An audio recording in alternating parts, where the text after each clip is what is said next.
The Samurai and the Tea Master. A samurai keeps his mind as well as body in total control. A samurai warrior is as spiritual as a monk. Such self-control is not confined only to the fighters of Japan. However, the master of the Japanese tea ceremony performs his peaceful duties with just the same concentration and focus of attention. A long time ago, a tea master worked in the service of Lord Yamano Soji. The tea master was named Yashito. No one else performed the ceremony of the tea to such perfection. The timing and the grace of his every move, from the unfurling of the mat, to the setting out of the cups, and the sifting of the green leaves, was matchless itself.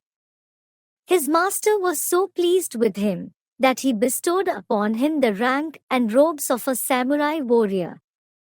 Whenever Lord Yamano Soji travelled, he always took his tea master with him, so that others could appreciate the perfection of his art. On one such occasion, he went on business to the great city of Edo. When evening fell, the tea master and his friends set out to explore the city. As they turned the corner of a wooden pavement, they found themselves face to face with two samurai warriors.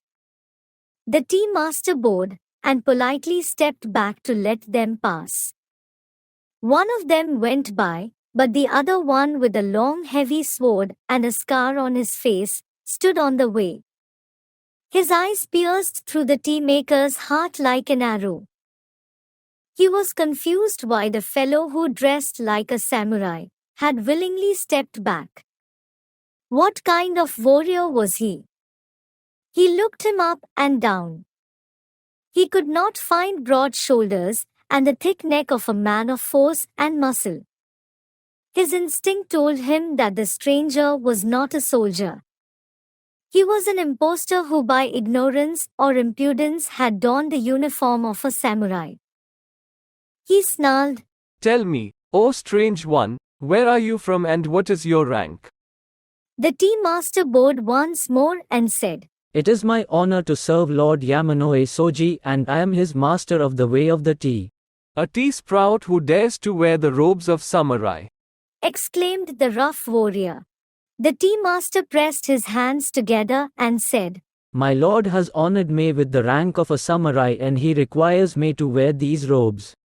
The warrior stamped the ground like a ragging bull and exclaimed, "He who wears the robes of a samurai must fight like a samurai. I challenge you to a duel. If you die with dignity, you will bring honor to your ancestors.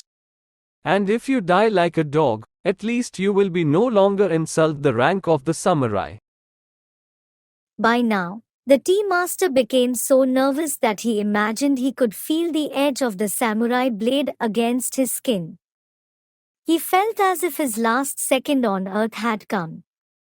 The tea master's friends tackled the situation and spoke to the samurai's friend, and finally, they were able to fix the time and the place for the mortal contest. When the fierce warriors had departed, the tea master's friends assured him that there was no need to fear for his life. But all the generous words brought no cheer to the tea master. He thought of his family and his ancestors, and of Lord Yamano Soji himself. He thought that he must not bring them any reason to be ashamed of him. "No, He said with a firmness that surprised his friends. I have one day and one night to learn how to die with honor, and I will do so." He got up and returned alone to the Lord Yamano Soji. He narrated the incident to the Lord and said, "Master, teach me to die like a samurai."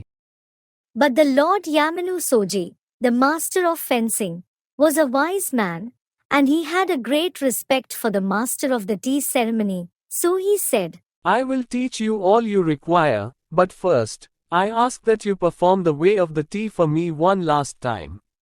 The tea master could not refuse this request.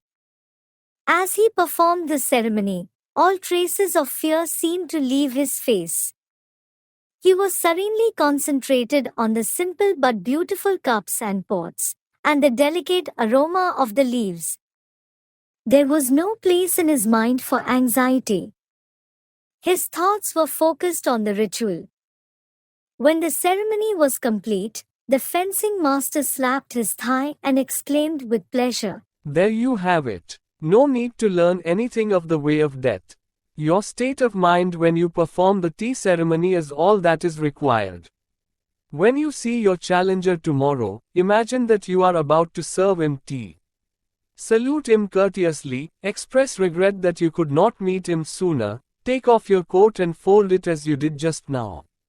Wrap your head in a silken scarf and do it with the same serenity as you dress for the tea ritual. Draw your sword, and hold it high above your head. Then close your eyes and ready yourself for combat. That was exactly what the tea master did the following morning, at the crack of dawn, when he met his opponent. The samurai warrior had been expecting a quivering wreck, but he was amazed by the tea master's presence of mind as he prepared himself for the combat. The samurai's eyes were opened and he saw a different man altogether. He thought he must have fallen victim to some kind of trick or deception, and now it was he who feared for his life. The samurai warrior bowed, asked to be excused for his rude behavior, and left the place of combat with as much speed and dignity as he could muster.